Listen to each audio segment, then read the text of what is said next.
jos sie et kieltä pane identiteetin määritteeksi, niin silloinhan sie joudut hyvin, hyvin suuriin vaikeuksiin. Silloinhan meillä tulee tämä, joka on minoriteettien ja vähemmistöjen ikuinen kirrous. Että tämä tosiasia... Silloin näytyy alkaa verikokkeita pruuvia ottamaan ja räknäämään, mutta minä uskon, että jos ajattelen sillä lailla omalle kohdalle. Minun lapset, osa niistä on vielä pohjaisia. Mutta ei yksikään minun lapsista, ei yhdestäkään saata sanoa, että ne on tornionlaaksolaisia.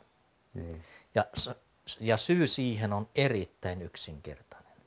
Ne ei puhu meidän kieltä eikä suomea, ei ollenkaan. Ja se ei auta, että minä olen etevä meidän kielen puhuja ja minä olen väitellyt tohtoriksi suomeksi. Eikä se auta, että meidän suku on satoja vuosia asunut Tornionlaaksossa eikä missään muualla. Nämä minun mielestä ei ole tornionlaaksolaisia, ne on aivan puhtaita selviä ruottalaisia.